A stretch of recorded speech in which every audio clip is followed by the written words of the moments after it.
요한복음 13장 말씀, 요한복음 13장 12절에서 17절까지 말씀입니다. 앞에 보시거나 오늘 성경 가지고 계신 분은 같이 보시면 좋겠습니다. 13장 12절에서 17절까지 말씀, 제가 가진 성경 신약성경 170쪽입니다. 그들의 발을 씻으신 후에 옷을 입으시고 다시 앉아 그들에게 이르시되 내가 너희에게 행한 것을 너희가 아느냐? 너희가 나를 선생이라 또는 주라 하니 너희 말이 옳도다. 내가 그러하다. 내가 주와 또는 선생이 되어 너희 발을 씻었으니 너희도 서로 발을 씻어주는 것이 옳으니라. 내가 너희에게 행한 것 같이 너희도 행하게 하려 하여 본을 보였노라.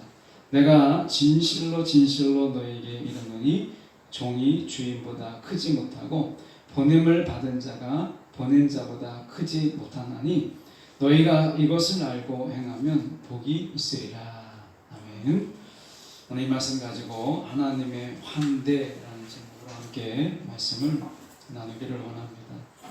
오늘 본문의 말씀은 아마 여러분이 성경을 읽거나 아니면 교회 신앙생활 하다 보면 한두 번 정도는 우리가 들었을 그런 일입니다. 그런 내용이 있죠. 그래서 예수님께서 우리가 발을 씻기셨다라고 하는 것을 섬김이라고 보고 내가 너에게 그렇게 했던 것처럼 너희도 다른 사람인데 그렇게 섬기는 자가 되라 라고 하는 내용으로 우리가 많이 들었고 또 그렇게 알고 있습니다. 틀린 게 아닙니다. 그런데 본문의 내용에서 보면 그런데 좀 더 넓혀서 요한복음의 관점에서 보면 이 본문의 내용이 좀 다를 수 있어요. 그러니까 섬김으로 서로 섬겨라 라고 하는 것이 틀린 게 아니에요. 맞는데 요한복음 전체의 주제를 가지고 본문을 보면 본문의 내용이 보다 풍성해지기 때문에 오늘 요한복음 전체의 주제를 가지고 좀 보려고 합니다. 요한복음의 저자는 사도 요한입니다. 사도 요한은 다른 성경의 저자들과 다르게 뭔가 생명 그리고 존재 이런 것에 대해서 굉장히 깊은 관심을 가졌던 인물이 이 사도 요한입니다. 그래서 사도 요한은 인간의 이해를 어떻게 이해했냐면 사람들은 우리가 생명이나 어떤 존재나 그리고 어떤 사랑이나 이런 것들에 대해서 아주 강한 욕망을 가지고 있다고 보았어요. 욕망이 있다. 그러니까 우리가 욕망이라고 하는 것은 나쁜 말로 표현하면 뭐 정욕을 욕망하고 우리가 어떤 쾌락을 욕망하고 이런 것들이 많지만 사도 요한은 이 욕망이라는 말을 좋은 의미로 사용했어요. 그래서 그 의미가 사랑을 욕망하고 어떤 존재와 사랑, 생명 이런 것을 욕망하는 존재로 보았어요. 그런데 사도 요한은 하나님과 같이 하는 것, 하나님을 아는 것은 생명이라고 보았어요. 하나님을 아는 것이 생명이다. 그런데 하나님으로부터 떨어져 가고 하나님으로부터 소외된 자는 이것이 사망이다라고 보았어요.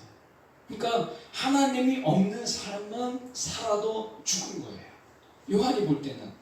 그러니까 요한은 사망을 뭘로 봤냐면 하나님으로부터의 소외가 사망이다라고 본 거예요. 그럼 생명은 뭐예요?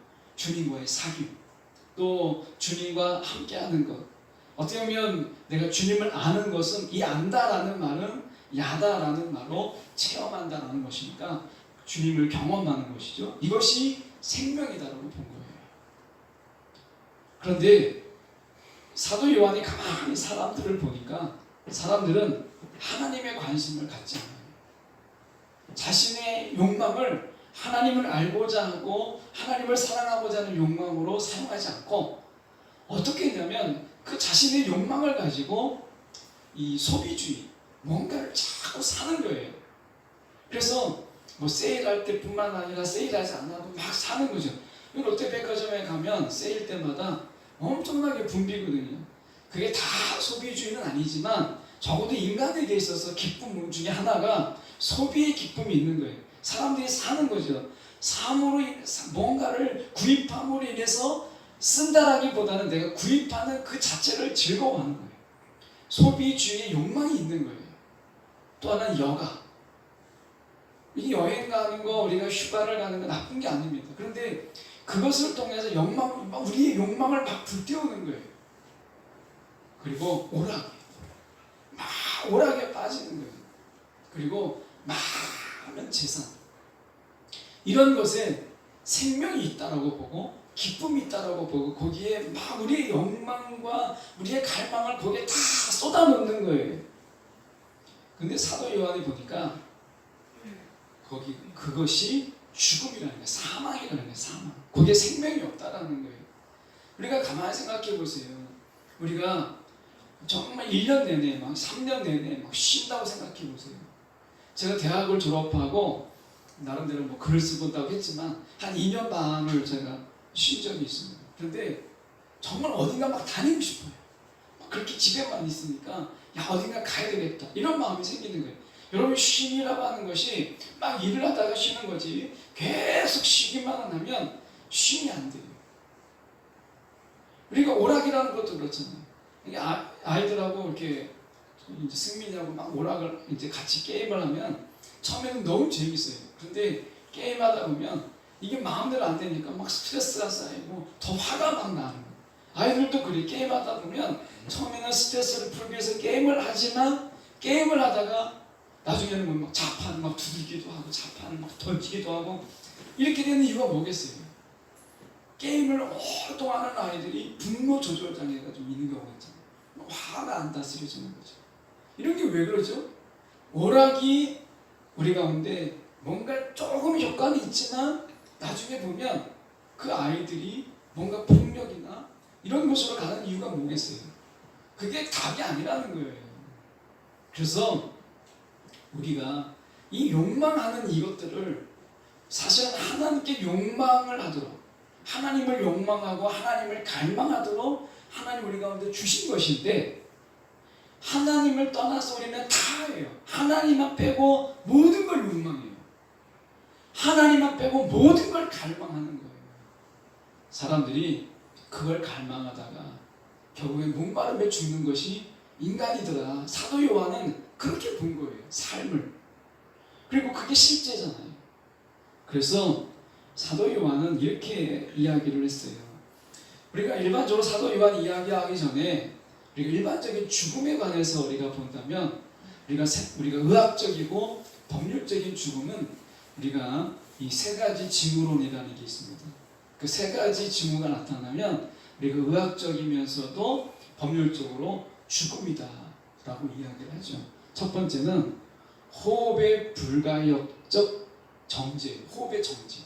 다시 돌이킬 수 없는 불가역적 정지, 호흡의 정지. 또 심장의 불가역적 정지가 곧 죽음이에요. 그리고 동공이 확산되는 거죠. 이 세 가지가 있을 때 우리는 죽음이라고 이야기를 해요. 그런데 신학적으로는 우리가 하나님을 떠나는 것이 죽음이에요. 하나님이 없는 게 죽음인 거예요. 사도 요한은 이러한 이해를 속에서 이 성경 요한복음을 썼어요. 자, 그래서 우리가 오늘 말씀 속에서 잠깐 보시면 오늘 본문의 12절을 잠깐 보시죠. 이렇게 말씀합니다. 그들의 발을 씻으신 후에 옷을 입으시고 다시 앉아 그들에게 이르시되 내가 너희에게 행한 것을 너희가 아느냐? 이렇게 보셨어요. 이 질문이 참 우리가 엉뚱하잖아요. 참 보세요. 본문의 내용을 보면 그들의 발을 씻으신 후에, 자, 그들의 발을 씻기고 나서 얼마 안 있다가 그 씻으신 후에 예수님이 물으십니다. 그들에게, 제자들에게 부르실 때 내가 너희에게 행한 것을 너희가 아느냐? 라고 물었어요. 아니, 제자들이 어린애도 아니고 바보가 아닌 이상 조금 전에 예수님께서 발을 씻어 주셨는데 내가 너희에게 행한 것을 너희가 아느냐? 이렇게 물어보셨어요. 그러면 제자들의 답이 조금 전에 예수님께서 제 발을 씻어 주셨는데요, 이 말 답은 요구하는 게 아니잖아요. 지금 예수님이 질문하신 의도가 뭐겠어요? 발을 씻어줬는데 내가 너희에게 행한 것을 너희가 아느냐?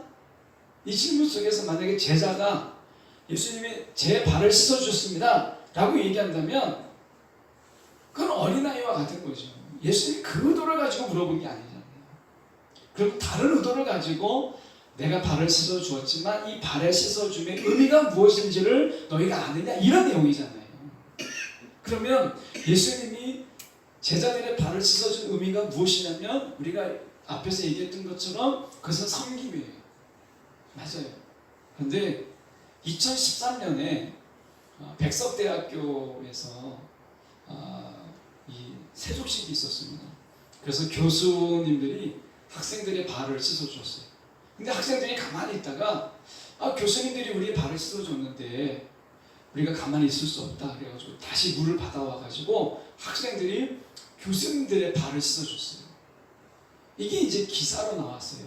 기사로 나왔는데 기사의 그 헤드라인이 무엇이냐면 이렇게 나옵니다.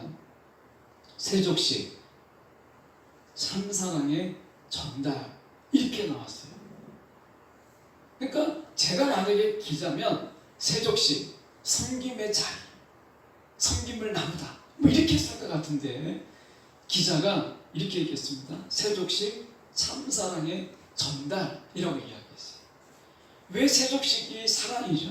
섬김이 아니고? 인터뷰하는 한 교수님의 인터뷰가, 총장님의 인터뷰가 여기에 실렸어요. 그 내용은 이렇게 되어 있었습니다. 교수들이 학생들의 발을 씻어주고 학생들은 자신의 맨발을 씻겨주는 교수님의 손길을 느끼면서 그동안 느끼지 못했던 사제의 사랑을 경험했다.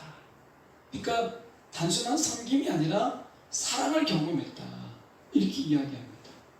자, 그렇다면 세족은 그냥 섬김의 모습이 아니라 사랑이다라고 하는 것을 우리가 볼 수 있죠. 자, 이 내용을 가지고 다시 본문에 돌아가서 보면 이렇게 되어 있습니다. 14절에 보시죠. 내가 주와 또는 선생이 되어 너희 발을 씻었으니 너희도 서로 발을 씻어 주는 것이 옳으니라 라고 말씀합니다. 그래서 내가 주가 되고 내가 선생이 되어서 너희들의 발을 씻어 주었으니까 너희도 서로 발을 씻어 주는 것이 옳다라고 이야기합니다. 근데 여러분 어떠세요? 지금 집에서 계속 발 씻어주는 분 계십니까? 아내분이 남편의 발을 씻어주고 남편이 아내의 발을 지금 집에서 씻어주는 분 계세요. 우리가 안 씻어주잖아요. 왜 안 하죠? 어쩌다가 할 때가 있지만 매일 하는 건 아니잖아요. 주님께서 말씀하셨어요. 내가 너희에게 행한 것 같이 너희도 서로 발을 씻어주는 것이 옳으니라. 이게 주님 말씀이라면 우리는 매일같이 서로 발을 씻어줘야 돼요. 근데 우리는 그렇게 안 하고 있잖아요. 왜 안 하죠? 이것은 하나의 비유예요. 하나의 뭔가를 보여주시는 거예요. 그러니까 발을 매일같이 씻어주라고 하는 액면적인 말씀이 아니라 이 말씀은 우리가 사랑의 실천이기도 하고 그 이상의 어떤 것을 담고 있다는 것을 요한복음은 보여주고 있는 거예요. 그래서 요한복음에서 이야기하고 있는 것은 하나님의 환대라고 하는 주제를 가지고 좀 저희가 본문을 보려고 해요. 환대라고 하는 것은 환영과 대접의 줄임말이죠. 환대가 그런 거예요. 그러니까 뭔가 우리가 열렬하게 환영을 하고 그리고 대접을 하는 거죠. 자, 환대라고 하는 것을 우리가 보면 예수님께서 이런 거죠. 발을 씻겨주었다는 거예요. 자, 여러분의 발이 깨끗하십니까? 하루 종일 막 돌아다니면 여러분의 발은 어때요? 막 냄새 나기도 하고 막 거기저기 더럽혀지고 하잖아요. 양말을 벗어보면 우리가 냄새 나고 하는 것을 우리가 알 수 있어요. 자, 발이라고 하는 것은 당시에 누가 씻어주는 거냐면 씻을 물을 준비해주고 발은 종이 씻어주는 거죠. 종은 노예예요. 노예가 주인이 막 나갔다 오면 먼지 이고 뭐 지금처럼 신발이 좋겠어요? 뭐가 좋겠어요? 그러니까 노예가 주인의 발을 닦아주는 거예요. 그런데 예수님께서 친히 제자들의 발을 씻어주었다는 거예요. 자, 우리가 발이라고 하는 걸 생각해 본다면 우리가 이 발은 제가 아프리카에서 본 아이들의 발은 우리가 아이들이 신발을 신고 다니지 않아요. 그러니까 그 아이들의 발바닥이요, 어떤 경우는 손가락 하나가 들어갈 정도로 갈라져 있어요. 뒤꿈치는 막 싹 찢어져 있어요. 신발을 안 신으니까. 그러니까 아이들이 이 발을 만져보면 돌덩이처럼 딱딱해요. 아이들이. 근데 그 발이 그냥 그대로 방에 들어가고 그대로 집에 들어가고 하는 거예요. 씻는 걸 안 하니까. 물이 많지 않으니까. 근데 우리 발은 어떻죠? 아이들의 발은 신을 신지 못해서 막 상처나고 찢기고 그리고 뭐 여기저기 갈라지고 이런 발이지만 우리의 발은 어때요?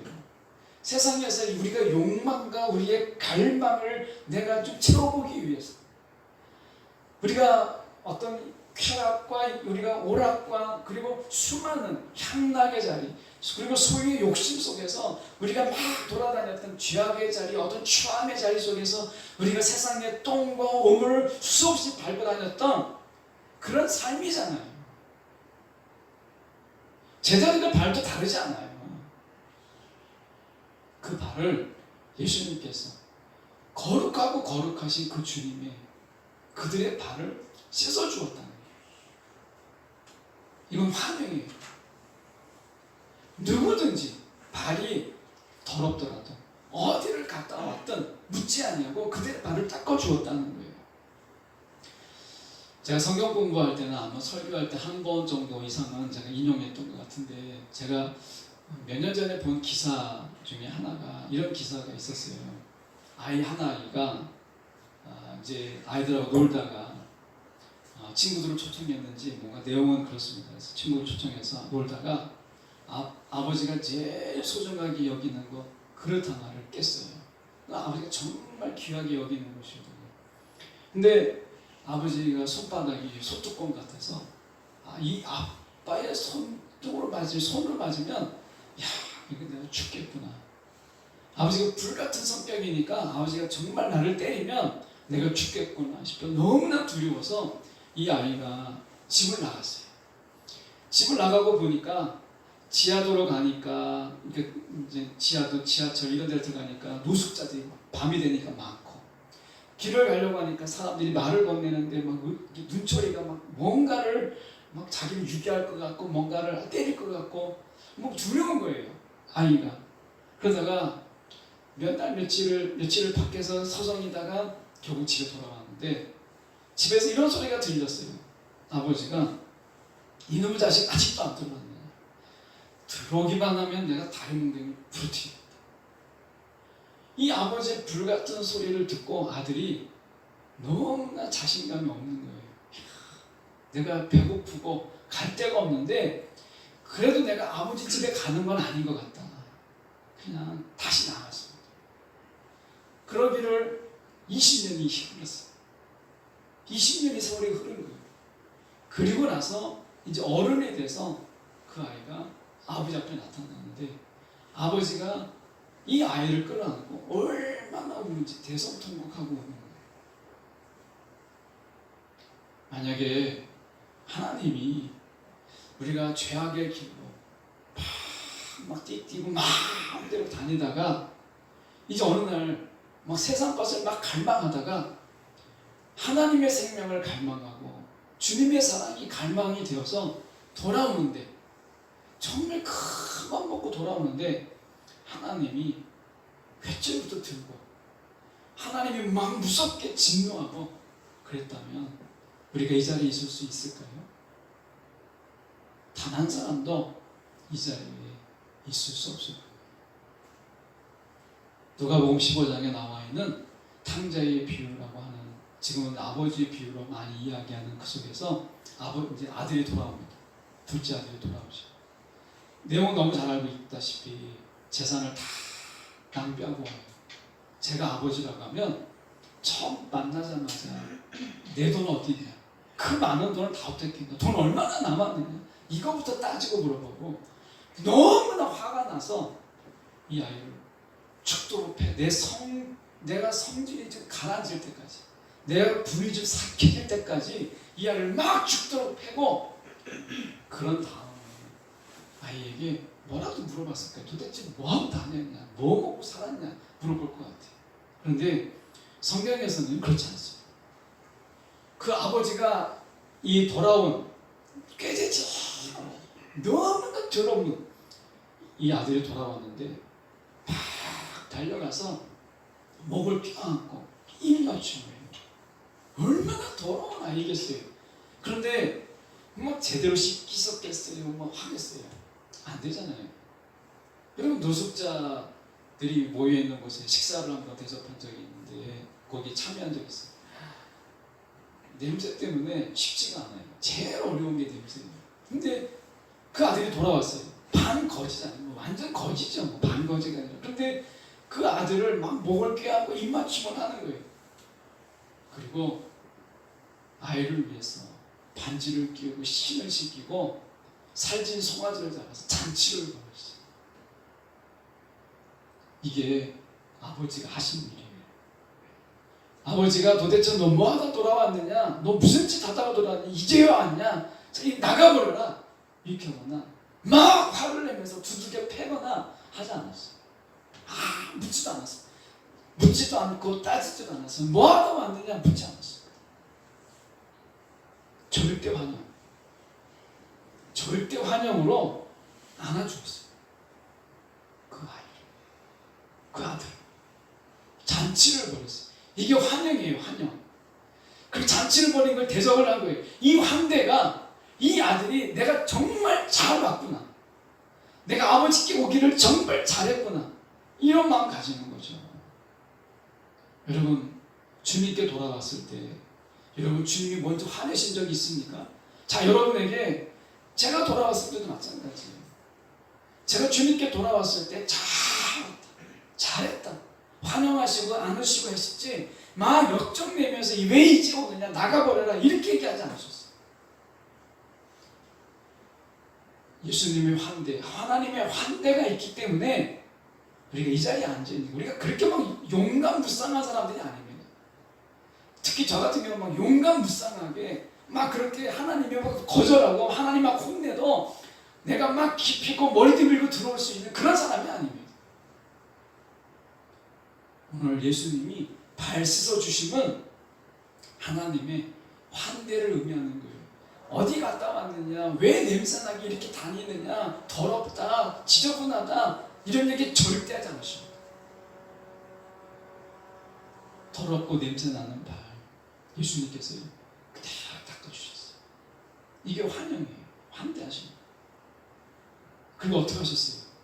친히 자신을 내어주심을 통해, 살과 피를 내어주심을 통해서 우리를 먹이시고 살리셨어요. 생명을 공급하셨어요. 이게 대접이잖아요. 이게 환대예요. 이 환대를 통해서 우리는 주님 앞에 나올 수 있었다는 거예요. 예수님의 십자가는 환대의 극치를 보여줘요. 자, 예수님께서 우리가 막 발로써 세상의 곳곳을 막 죄를 지으며 갈망을 채우기 위해서 온갖 수단을 방법을 가리지 않고 우리가 갈망을 채우기 위해서, 욕망을 채우기 위해서 하나님 빼놓고는 그렇게 다 찾아다녔잖아요. 그런데 어떻게 하십니까? 우리의 죄, 우리의 발로 마음대로 밟아 다녔던 발을 대신해서 예수님의 발을 십자가에 못 박으셨어요. 이게 환대의 극치예요. 그러면서 말씀하셨어요. 누구든지 목마르거든, 찬양도 있고 가사도 있잖아요. 누구든지 목마르거든 다 내게로 오라. 굶주린 자, 갈망이 있고 욕망이 있고 타는 목마름이 있는 모든 자들은 다 내게로 오라 라고 말씀하셨어요. 뭐하다 왔느냐 묻지 않으시고 하나님이 화내지 않으세요. 그대로 품어주셨어요. 이게 예수님의 오늘 발 씻어 주심이에요. 예수님의 환대의 모습입니다. 그래서 예수님께서는 우리 가운데 환대의 모습을 우리가 여러 모습을 보여줬죠. 우리가 포도주로 또는 물로 빵을 주심을 통해서 때로는 제자들을 씻기고 때로는 영원한 처소를 예비하는 그런 모습들로 우리를 환대하시는 주님인 것을 우리가 보게 돼요. 여러분, 돌아오기를 주저하지 마세요. 돌아오는 누구나 주님께서는 환영하시고 한 번도 왜 왔느냐 묻지 않으시고, 이게 예수님의 환대예요. 오늘 말씀에서 그래서 보시면 이렇게 말씀하잖아요. 14절로 다시 가서 보시면 내가 주와 또는 선생이 되어 너희 발을 씻었으니 너희도 서로 발을 씻어주는 것이 옳으니라 라고 얘기합니다. 지금은요, 제가 들어올 때 교회에 들어올 때 그러니까 등록교인 외부인 출입을 통제합니다 이렇게 써놨어요. 정말 고민하다가 써놓은 글이거든요. 처음에는 이제 신천지가 대구에서 막 폭발적으로 늘어났을 때 교회마다 흉흉한 소문이 돌았어요. 신천지가 자기들만 당하지 않고 교회 곳곳에 신천지 사람들을 보내어서 교회마다 다 이 코로나로 감염을 시킬 거다. 그래가지고 교회마다 부랴부랴 다 이 신천지 신천지 교회는 들어오지 못합니다. 여기서 막 법적 법 조항까지 다 넣어가지고 집어넣었잖아요. 근데 지금은 신천지가 아니더라도 우리가 교인을 받는 환영하는 교회가 없어요. 지금은요, 사람이 환영받지 못하는 시대예요. 이런 시대가 없었어요. 교회가 하나님 앞에 예배 드리겠다. 적어도 하나님을 찾는 구도자, 아직 하나님을 모르지만 어쨌든 예배라는 게 무언지 하나님을 찾고자 하는 마음으로 진리를 찾고자 하는 자들을 지금까지 막아본 적이 없잖아요. 어느 교회가 예배 드리는데 예배 드리지 말라고 하는 교회가 어디 있어요? 그런데 지금은 사람이 환영받지 못하는 시대예요. 지금은 차라리 동물이 환영을 받아요. 코로나19가 얼마나 역기능을 만들었느냐면 사람이 사람을 환영하지 못해요. 동물이 환영받는 시대입니다. 교회가 진리를 찾고자 하는 자들이 이곳에 와서 예배 드리려고 하는 것을 문을 걸어 잠그는 시대예요. 이게 지금 시대입니다. 한 교수님이 교수님이라기보다는 이제 이렇게 코로나19 이후에 우리가 어떻게 이제 나아갈 것인가라고 하는 토론회가 있었는데 그 교수님 강의하시는 분의 발표자죠. 그 성함까지는 모르는데 제가 이런 내용을 기억을 해요. 신문에 나왔던 내용인데 그분이 그런 이야기를 했어요. 앞으로 교회는 우리가 선교적 교회로 가야겠다. 이런 이야기를 했습니다. 선교적 교회로 가야겠다. 이 선교적 교회라고 하는 게 뭐냐라고 하는 것을 우리가 보면 결국에는 예수 안에 생명이 있잖아요. 그런데 사람들이 그걸 모르고 자신의 욕망과 갈망을 막 찾아다니면서 자신의 굶주림, 배고픔을 채우려고 해요. 근데 거기서 사망이 있는 거잖아요. 그러면 지금은 선교적 교회가 되어야 된다고 하면서 문은 잠궈요. 그리고 그 앞에다가 외부인은 오지 말라고 해요. 우리 교회뿐만 아니라 요 주변에 다 다니다 보면 다 외부인은 출입을 금합니다 라고 얘기해요. 지역교회 목사님들 물어봤어요. 어떻게 하고 있느냐 그랬더니 거기들도 다 외부인은 지금 다 통제를 하고 있는 거예요. 왜 그러죠? 부지불식간에 우리가 코로나19가 확산이 되면 교회를 폐쇄해야 되고 이 문제가 심각해지는 거예요. 한 사람의 문제가 아니라 모든 여러분의 직장, 가정이 다 문제가 되는 거죠. 그러니까 조심할 수밖에 없는 거예요. 이런 상황에서 부득이하게 사람이 환영받지 못하는 하나님 앞에 나오는 자를 환대하지 못하고 문 앞에서 거절해버리는 이 안타까운 현실이 오늘 우리가 처하고 있는 현실이라는 거예요. 여러분, 사람이 환영받지 못하는 시대에 우리가 살고 있는 거예요. 근데 어디서 위로를 얻는 거죠? 하나님의 환대 속에서 우리는 힘을 얻고 하나님의 환영과 대접 속에서 우리는 용기를 얻는 거예요. 그러면 선교적 삶이라고 하는 것, 선교적 교회라고 하는 것은 무엇이냐면 우리가 환영을 받아봤고 대접을 받았잖아요. 여러분, 예수님 안에 생명이 있습니다 라고 하는 것을 말할 수는 있잖아요. 우리가 그분을 바라보게 할 수는 있잖아요. 그러면 그들의 욕망이 주님께 향하게 하는 것은 주님이 하세요. 오늘 말씀 속에 좀 보면 이렇게 말씀을 이렇게 이어갑니다. 보시면 이렇게 이야기하죠. 자, 말씀 속에서 보면 17절을 보십시오. 너희가 이것을 알고 행하면 복이 있을 라고 얘기해요. 그게 섬김이든 하나님의 환대이든 우리가 누군가를 환대하고 환영하고 대접하는 것이든 중요한 게 뭐냐면 모르고 하면 복이 아니라 모르고 하면 성경이 분명히 얘기합니다. 너희가 이것을 알고 행하면 복이 있으리라고 얘기해요. 여러분 하나님의 환대를 알고 행하는 것이 중요하다라고 하는 것을 이야기하는 거예요. 이런 말씀을 한번 제가 전해봅니다. 시편 150편 6절의 말씀에 보면 숨을 쉬는 모든 것들이여 여호와를 찬양하십시오. 여호와를 찬양하십시오. 라는 찬양이 어떻게 보면 그 시인의 노래가 나옵니다. 여러분 오늘 우리가 환대받은 자예요. 그렇다면 우리가 또한 누군가를 환대해야 되는데 교회가 그걸 못하고 있어요. 장소로서는 그걸 안 돼요. 그런데 마음으로는 될 수 있잖아요. 환대하는 거. 누군가를 내가 환영하고 누군가를 대접하는 거. 이게 막 집을 열고 집안에 뭐 누군가를 초청하고 이런 게 아니에요. 여러분 그럴 수 있으면 얼마나 좋겠어요. 근데 지금 그게 어려운 거잖아요. 마음으로 누군가를 환영해주고 누군가 마음으로 반겨주고 우리가 그들을 환영하는 것. 여러분 이 마음 우리가 잃지 말아야 된다는 거예요. 코로나19 때에도 우리가 이 마음까지 우리가 다 코로나 때 잊어버리게 되면 정말 삭막한 시대가 되는 거예요.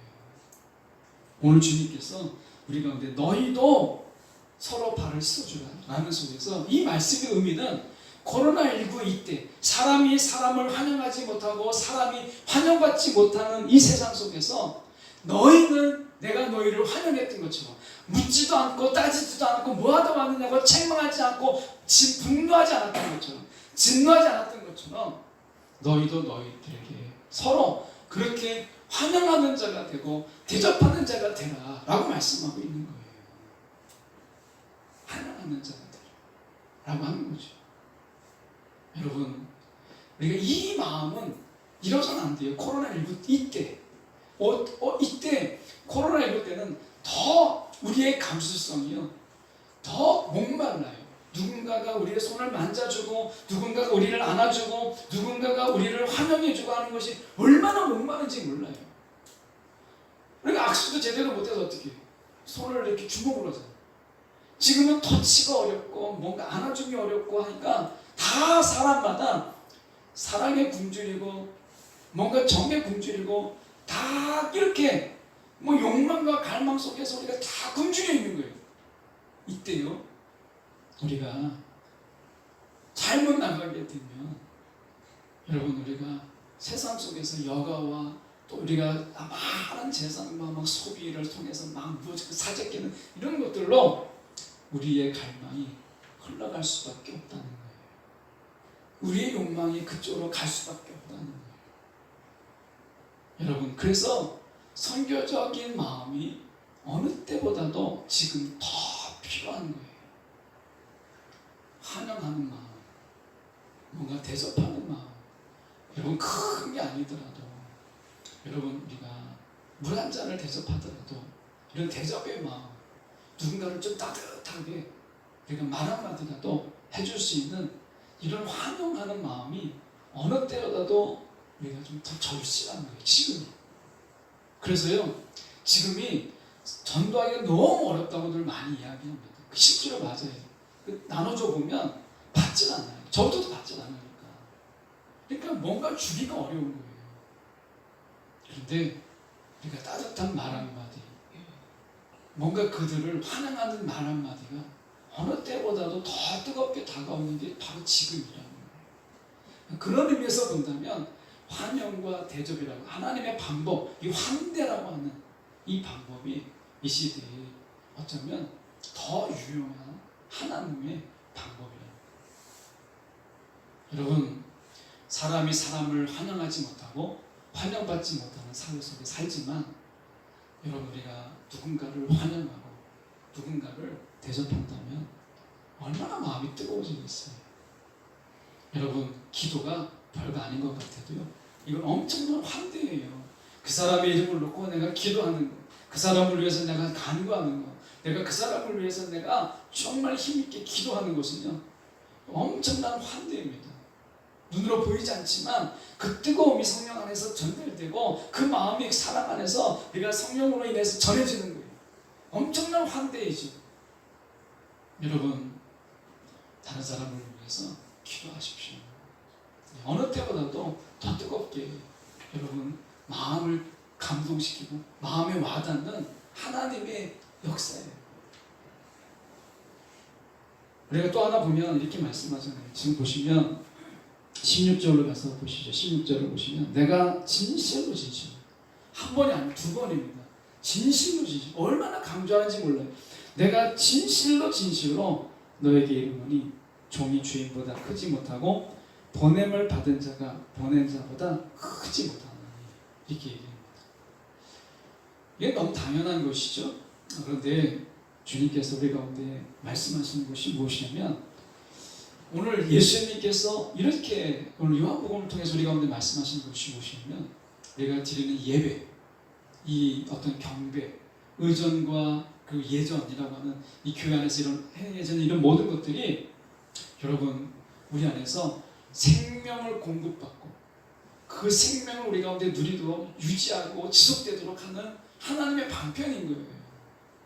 그러니까 여러분, 우리가 이 교회에 온다라고 하는 것은 단순하게 내가 교회만 오는 게 아니라 하나님이 이곳에 오는 모든 자들을 환영하시고 이곳에서 우리 가운데 예수님이 친히 자신을 내어주심을 통해서 생명을 공급하고 우리 가운데 뭔가 주님을 더 갈망하도록 우리를 그렇게 하신 거잖아요.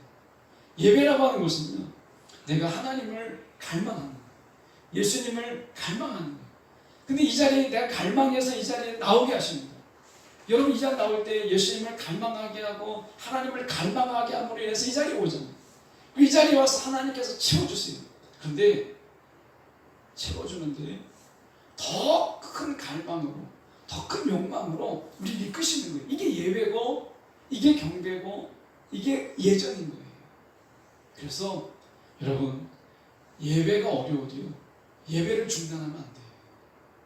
예배를. 그러니까 예배 드리기가 어렵기 때문에 예배를 중단하려고 하는 유혹을 이기십니다. 내가 예배를 드림을 통해서 내가 다른 것의 갈망으로 흘러가지 않고 내가 하나님을 더 갈망하고 주님 안에서의 생명을 더 내가 욕망하게 되는 거예요. 오늘 그게 16절에 나와 있는 거예요. 주님께서 진실로 너에게 이르노니, 우리 가운데 당부의 말씀을 하시잖아요. 종이 주인보다 크지 못해요. 그런데 이걸 깨셨어요. 어떻게 깨셨느냐? 우리를 발 씻어 주심을 통해서 예수님은 우리의 친구가 되어주십니다. 종이 주인보다 크지 못한데 이걸 깨신 거예요. 역설적으로 표현하신 거예요. 예수님이 우리의 발을 씻어 주셨다라고 하는 것은 환대에서 끝나지 아니하고 우리를 예수님의 친구 삼게 하신 거예요. 여러분, 오늘 이 엄청난 환대가 우리 가운데 있는 거예요.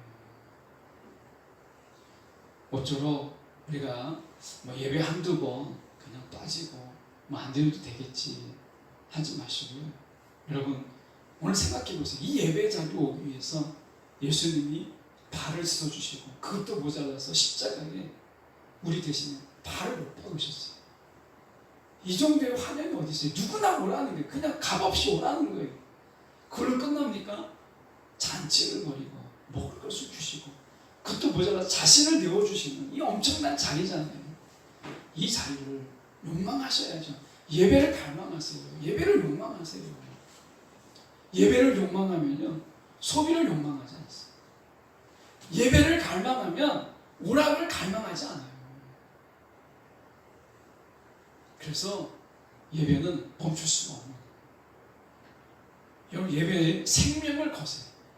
정말 예배에 생명을 거는 자들을 하나님이 어떻게 대하셨는가를 저는 지금까지 목회하면서 눈으로 보고 경험했어요. 제가 경험하지 못한 것을 눈으로 보게 하셨어요. 정말 여러분, 예배에 목숨을 거세요. 하나님이 생명의 공급을 하십니다. 예배에 갈망하는 자는요, 절대 다른 것에 우리가 갈증을 느끼지 않아요. 갈망하지 않아요. 그런데 결론적으로 또 하나 보면 여러분 예배로 인해서 생명을 누리세요. 예배를 통해서 이 자리에 와서 예배 속에서 주시는 생명을 누리시는, 경험하는 새 생명. 오늘 여러분 하나님이 없어서 죽는 거예요. 하나님과 소외된 자가 죽는 거예요. 오늘 하나님 안에서 생명이 있어요. 왜 우리 가운데 이 귀한 시간을 내서 하나님이 자꾸 예배하게 하느냐? 왜 하나님이 자꾸 우리 가운데 어떤 어려움 속에서도 자꾸 예배하게 하느냐? 다른 거 아닙니다. 예배를 갈망하면 다른 것을 기웃거리지 않기 때문에, 예배를 갈망하면, 내가 주님을 갈망하면, 하나님을 갈망하면 다른 것에 욕망하지 않기 때문에 그런 거예요.